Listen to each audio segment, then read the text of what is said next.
Hello बच्चों, आज हम जेईई मेन 2025 का एक क्वेश्चन देखते हैं।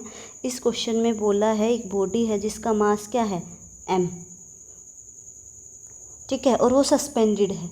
सस्पेंडेड है मतलब उस बॉडी पे जो एफ नेट है वो क्या है 0, मतलब सस्पेंडेड मतलब रुकी हुई है। रुकी हुई कब होगी? जब किसी बॉडी पे सारा फोर्स क्या रहे बराबर। मतलब अगर मैं इसको आगे F1 से खींचूं तो कोई पीछे इतने ही फोर्स से इसको खींच ले तो उस टाइम हम क्या बोलेंगे कि ये बॉडी क्या है सस्पेंडेड है, इक्विलिब्रियम में है। तो हम क्या बोलेंगे, मैंने आगे खींचा F1 से और आपने इसको पीछे खींच लिया F2 से, तो रुकी कब रहेगी? जब दोनों का फोर्स, आपका और मेरा फोर्स क्या रहेगा बराबर, तभी रुकेगी। अगर मेरा फोर्स ज़्यादा हो जाएगा तो ये बॉडी किस साइड जाने लगेगी? मेरी साइड। अगर आपका फोर्स ज़्यादा हो जाएगा तो ये बॉडी किस साइड जाने लगेगी? आपकी साइड। तो सस्पेंडेड है मतलब दोनों फोर्स क्या हैं बराबर हैं। तो ये ऑब्जेक्ट है जो मास m का है और इसको सस्पेंड किया गया है दो स्ट्रिंग से। इसको दो स्ट्रिंग से बांधा गया है। मैंने माना कि ये दो स्ट्रिंग से ऐसे बांध दिया इसको, और दो हॉरिजॉन्टल से ये जो स्ट्रिंग है ये आपस में एंगल कितना बना रही है? एक से θ1 तो दूसरे से कितना बना रही है θ2। अब आप बोलोगे इस m को मैम यहाँ पे क्यों रखा, ऊपर रख देते।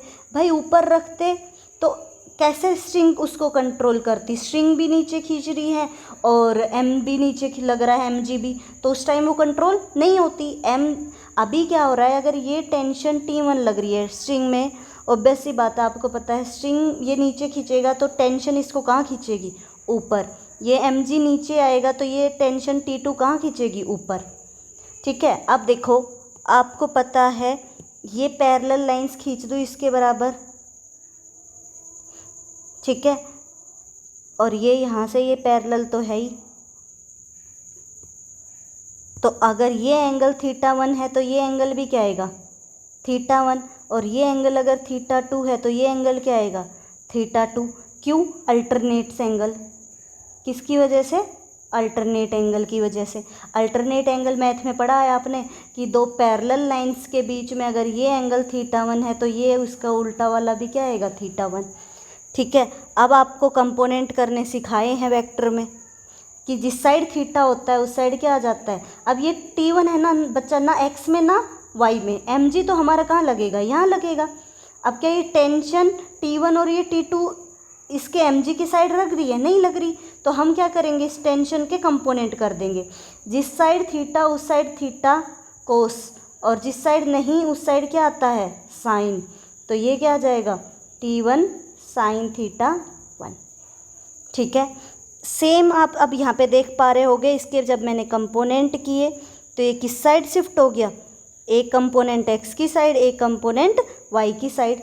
सेम अभी यहाँ पे मैं इसके दूसरे के कंपोनेंट करूँगी। तो इस साइड T2 है तो इस साइड कोस थीटा, थीटा जिस साइड है उस साइड कोस थीटा, और इसके यहाँ पे क्या आ जाएगा T2 का साइन θ2। ठीक है, अब इसके क्या करना है हमें? देखो फोर्स ऊपर लग रहे हैं कितना, एक T2 साइन θ2। पहले ये टेंशन ना mg के साइड नहीं थी, पर अब जैसे कंपोनेंट किए mg और ये टेंशन वाला फोर्स कहाँ आ गया?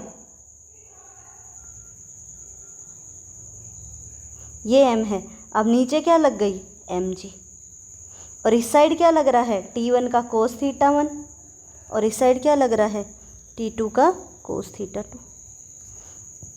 अब सस्पेंडेड है तो मैंने आप एक कंडीशन और गिवन थी क्वेश्चन में, T1 है उसका वैल्यू कितना गिवन है? T1 है वो क्या है √3T2। ये कंडीशन हमें क्वेश्चन में गिवन है। ठीक है, अब इसको हम सोल्व करते हैं। सस्पेंडेड है तो सारा फोर्स क्या होगा बराबर, ऊपर का फोर्स किसको बैलेंस कर रहा होगा? नीचे। तो T2 sine θ2 plus T1 sine θ1 is equals to क्या है mg। ठीक है, अब T1 की जगह मैं क्या लिख सकती हूँ? T1 की जगह लिख सकती हूँ 3T2 √3T2, क्योंकि क्वेश्चन में गिवन है, मैंने इसमें पुट कर दिया उसको। अब T2 कॉमन लेंगे तो क्या आ जाएगा साइन θ2 प्लस में √3 sine θ1 is equals to mg। अब परपेंडिकुलर वाले कंपोनेंट करते हैं, हॉरिजॉन्टल वाले करें तो T1 cos θ1 बराबर रहेगा। ये किसके फर्स्ट कंडीशन थी, हॉरिजॉन्टल कंपोनेंट है।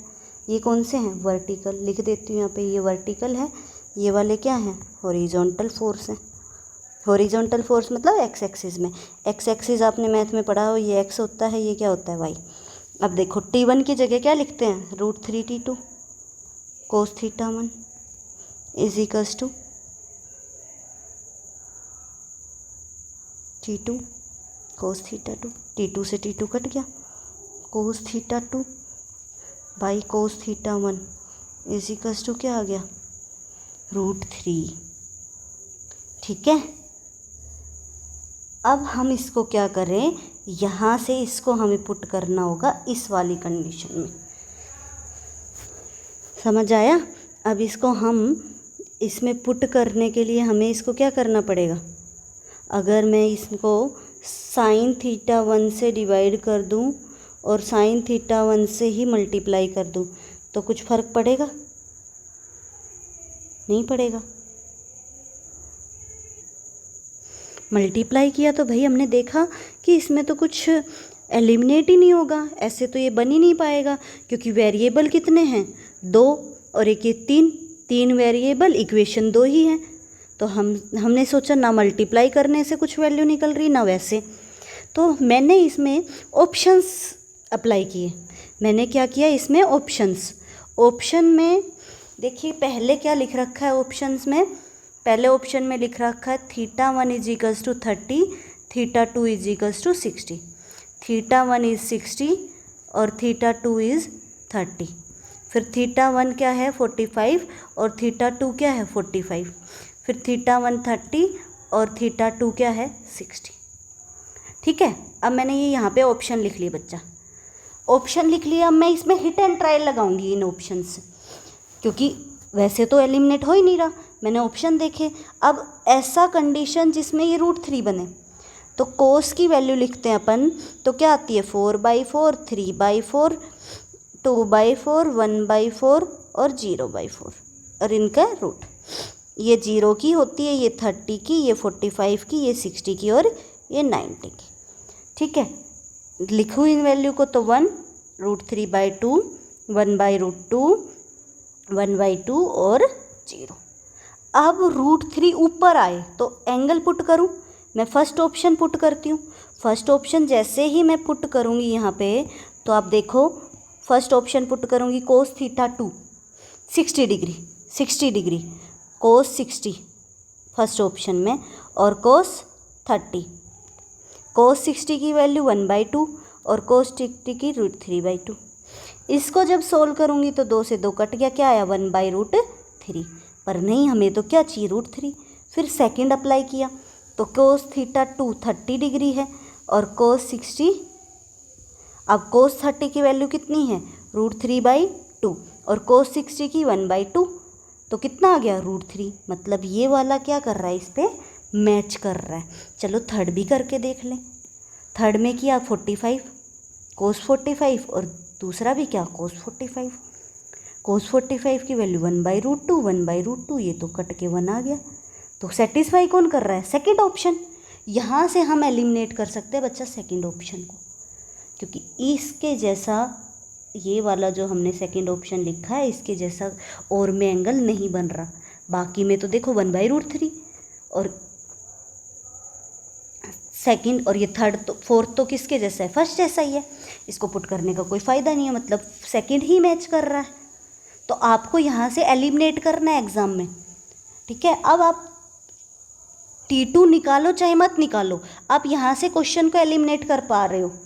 ठीक है। अगर इसके जैसा कोई और ऑप्शन यहाँ पे मैच कर जाता तो हम T2 निकालते, बट अभी अगर आपका यहाँ से निकल जा रहा है तो आप बेवजह एग्जाम में टाइम वेस्ट मत करिए। अब डायरेक्ट ऑप्शन क्या कर दोगे, सेकेंड। बट अभी तो हम सोल्व कर रहे हैं, तो T2 अब फाइंड कर लेते हैं।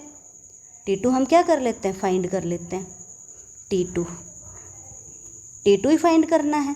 T2 की वैल्यू क्या है यहाँ से, sin θ2, T2 कॉमन में था और क्या था sine theta 2 plus sine theta 1 is equals to M G. कहाँ से? ये वाला बच्चा, ये वाला लिखा है मैंने, ये वाली लाइन √3 है, उसमें क्या है √3 साइन थीटा 1। ठीक है, अब T2 की वैल्यू मैं पुट करूँ यहाँ से तो T2 की निकालनी है क्वेश्चन में, देखो ऑप्शन में T2 निकालना है। T2 निकालो, साइन थीटा 2 कौन सा मैच किया?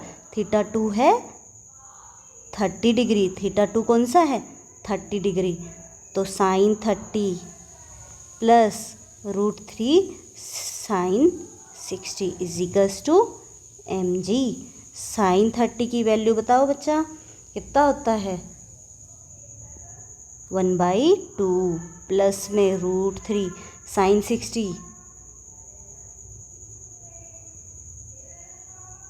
√3/2 और बाहर क्या है T2 is equals to M G. तो यहाँ से T2 1/2 और √3 इंटू √3 3 बन जाता है,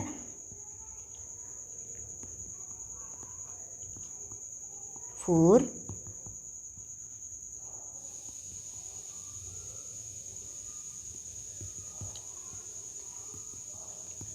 क्या आ गया mg/2।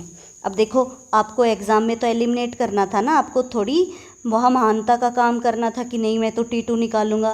वहाँ पे तो डायरेक्ट एलिमिनेट हो रहा था क्योंकि उस सेकंड ऑप्शन के जैसा कोई और ऑप्शन नहीं था, क्योंकि सिर्फ थीटा 1 इसी में 60 डिग्री था, बाकी किसी में भी थीटा 1 60 डिग्री नहीं है। तो यहाँ से डायरेक्ट एलिमिनेट हो रहा था, बट अभी हमने निकाल लिया।